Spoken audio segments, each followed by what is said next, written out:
Pemirsa, dalam beberapa hari terakhir ini sejumlah kasus obesitas ekstrim terjadi di beberapa wilayah di Indonesia. Nah, maraknya orang dengan berat badan berlebih ini tentunya sangat mengkhawatirkan, mengingat banyak dampak di balik obesitas seperti adanya risiko terhadap penyakit diabetes. Indonesia dilanda sejumlah kasus obesitas ekstrem yang terjadi di berbagai daerah. Penderitanya pun beragam, mulai dari pria dewasa, remaja, hingga balita. Yang baru-baru ini diketahui ada seorang remaja di Cipayung, Jakarta Timur dengan bobot berat badan mencapai 230 kg. Berat badan Juwanto, remaja 19 tahun ini meningkat drastis begitu menginjak usia 18 tahun. Kasus obesitas lainnya adalah Cipto Raharjo, warga Kunciran Indah, Pinang, Tangerang. Cipto mengidap obesitas sejak tahun 2015. Berat badannya sekitar 200 kg, membuat Cipto hanya bisa terbaring dan duduk. Cipto terpaksa dievakuasi dengan troli dari rumahnya sebelum diangkut dengan truk menuju RSUD Kota Tangerang.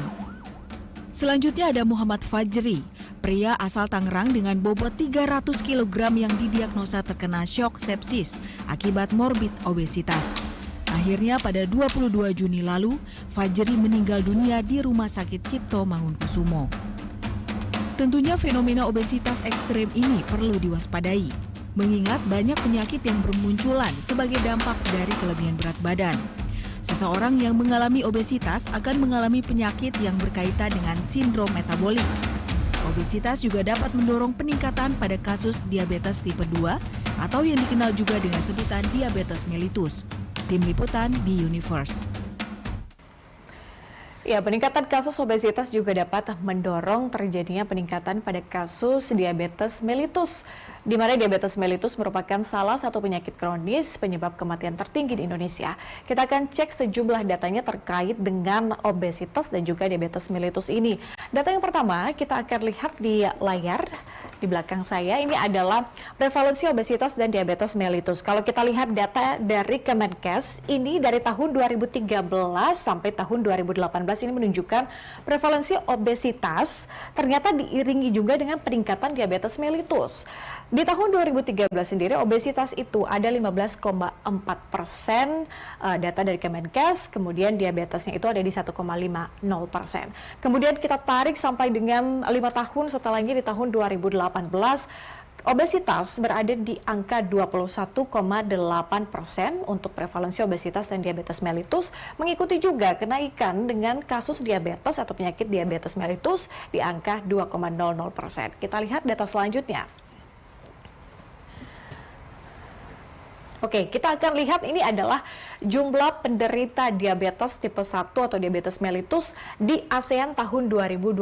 Kalau kita lihat datanya, Indonesia ada di nomor 1, yaitu 41.817 kasus. Ini berdasarkan data dari Federasi Diabetes Internasional. Ini miris sekali ya, karena perbedaan data dari Indonesia yang berada di posisi pertama, di posisi 1, kemudian berbanding kalau dibandingkan dengan negara Filipina, ini agak jauh angkanya. Jadi ini sebagai reminder juga ya untuk Indonesia kalau melihat datanya. Indonesia menempati posisi 1 sebagai jumlah penderita diabetes tipe 1 di ASEAN tahun 2022, sementara di posisi terakhir ada Brunei yang hanya 98 kasus. Ini jauh sekali ya Indonesia dan juga Brunei. Oke, kita lihat data selanjutnya. Nah, setelah mengetahui kemudian berapa banyak kasus di Indonesia terkait dengan diabetes di tahun 2022, kita akan lihat penderita diabetes tipe 1 di Indonesia tahun 2022. Kalau kita kategorikan, ini berdasarkan usianya. Jadi usia berapa sih kemudian paling tinggi seseorang terkena diabetes mellitus di Indonesia? Kita lihat di umur 20 sampai 59 tahun ini adalah yang paling tinggi di angka 26.781 orang. Mengikuti di bawah 20 tahun 13.311 orang, kemudian 60 tahun ke atas 1.721.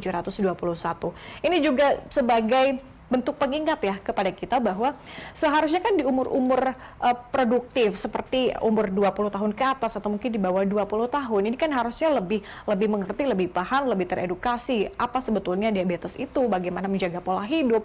Jadi ini juga sebagai reminder untuk kita ya, bahwa kemudian kasus diabetes ini semakin bertambah bahkan di usia-usia produktif. kita lihat data selanjutnya. Ini adalah data yang terakhir yang akan kami tampilkan. Oke, jadi kalau kasusnya itu di angka 41.000 di tahun 2022, jadi ada berapa banyak sih kemudian kasus seseorang meninggal akibat penyakit diabetes? Kalau kita lihat ini adalah 5 besar, top 5 ya, penyakit yang menyebabkan kematian. Diabetes ada di peringkat ketiga, yaitu 40,78 kasus. Sementara memang dia masih ada di bawah jantung ya, dan di atas TBC.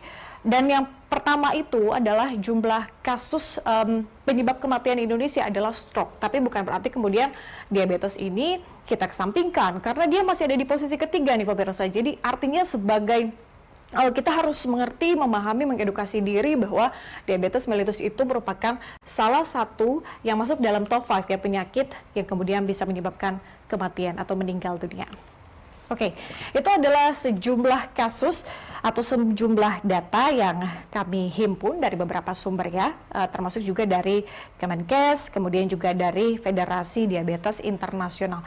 Kita akan tanya lebih lanjut atau membahas mengenai peningkatan kasus diabetes seiring dengan maraknya kasus obesitas di Indonesia. Kita sudah terhubung dengan dokter spesialis gizi Luciana Sutanto. Dokter Lucy, terima kasih sudah berkenan bergabung. Tadi saya sudah jabarkan ya dokter ya beberapa data yang kami himpun dari beberapa sumber. Tapi kalau melihat mungkin dari dokter sendiri, dari Kemenkes misalnya mendata bahwa kenaikan persentase kasus obesitas selalu diiringi dengan kenaikan kasus diabetes mellitus. Seperti apa sebenarnya korelasi obesitas dan juga diabetes ini, dokter? Apakah kemudian orang yang kelebihan berat badan atau obesitas sudah pasti penderita diabetes? Iya, terima kasih pertanyaannya ya. Dan terima kasih sudah mengundang.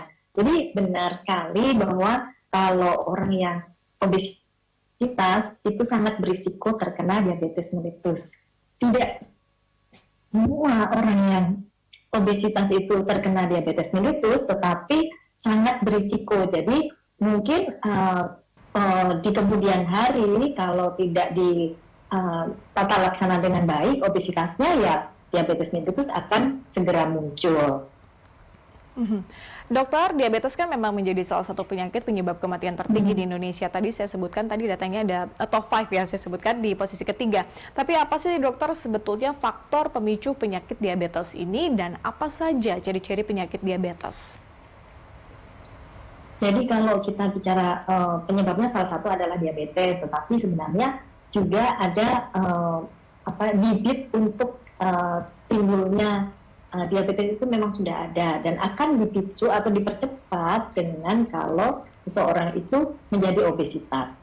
Tapi kita baru bicara obesitas ya, sebenarnya sebelum obesitas itu ada satu tahap yang namanya berat badan lebih atau overweight. Di overweight itu juga sebenarnya sudah berisiko untuk timbulnya obesitas. Nah, kalau di gejalanya bisa banyak, tetapi yang khas itu adalah 3, yaitu sering kencing, sering haus, dan sering lapar.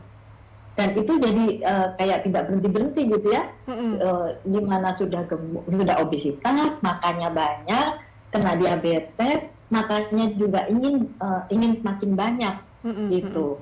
Dokter, sesering apa dokter? Maksudnya sering kencing, sering minum tadi ya. Ini sesering apa nih durasinya ya, supaya kita bisa lebih mengerti, lebih alert gitu dengan penyakit ini? Biasanya kalau kencing itu yang dirasakan itu sering itu kalau malam hari, karena harus bangun ke toilet, sudah mau tidur atau tidur sebentar bangun lagi. Beberapa pasien itu bisa 1 jam sekali itu kencing. Nah, tentu saja kalau sudah kencingnya sering pasti akan haus ya, karena gula yang keluar lewat kencing, karena gula yang tinggi itu akan keluar lewat kencing. Nah, gula yang keluar lewat kencing itu membawa air. Nah, kemudian si pasiennya jadi haus juga, haus terus. Dan kenapa lapar terus? Karena gula yang di dalam darah itu tidak bisa dipakai oleh tubuh. Sehingga orang jadi lapar, rasanya lapar karena gula. Tetapi gulanya itu tidak bisa dipakai oleh sel. Jadi ada di dalam pembuluh darah terus. Nah, itulah gejala khasnya. Gejala lain dengan komplikasinya itu memang banyak, misalnya ada gatal, kemudian sulit tidur, terus bahkan beberapa pasien ada yang rambutnya rontok, gitu, kulitnya bermasalah, gitu.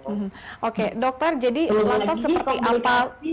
Baik, dokter, lantas seperti apa nih dokter tips kemudian pencegahan atau mungkin penanggulangan penyakit diabetes ini, khususnya yang bisa dilakukan oleh masyarakat? Mungkin yang paling basic lah.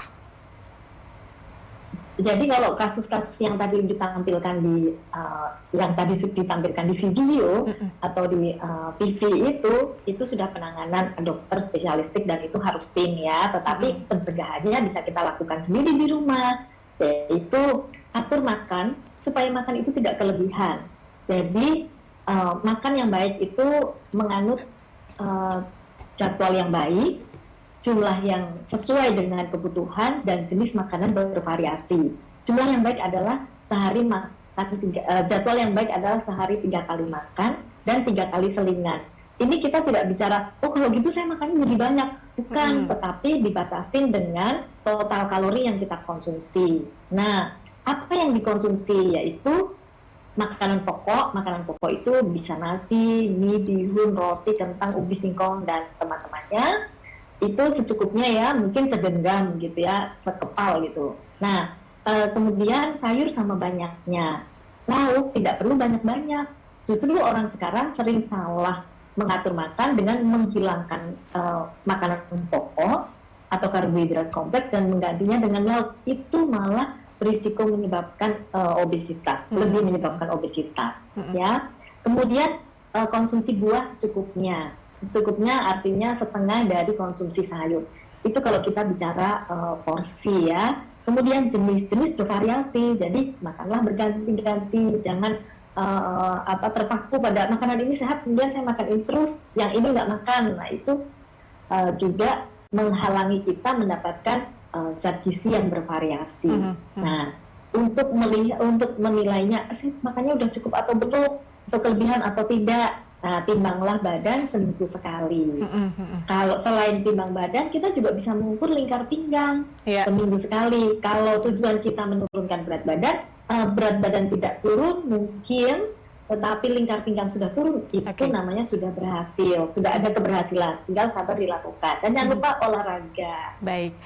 Baik, dokter spesialis dokter gizi Luciana Sutanto, terima kasih tips-tipsnya dokter, sangat komprehensif. Semoga kemudian masyarakat lebih aware ya dengan penyakit-penyakit seperti ini, apalagi ini kan akhir-akhir ini juga lagi booming ya kasus-kasus seperti ini. Tapi kita harapkan tentunya masyarakat lebih mengedukasi diri terkait dengan porsi makan tadi, kemudian pola makan, dan juga makan makanan yang penting untuk tubuh. Terima kasih dokter Luciana Sutanto sudah bergabung bersama kami di Berita Satu Siang.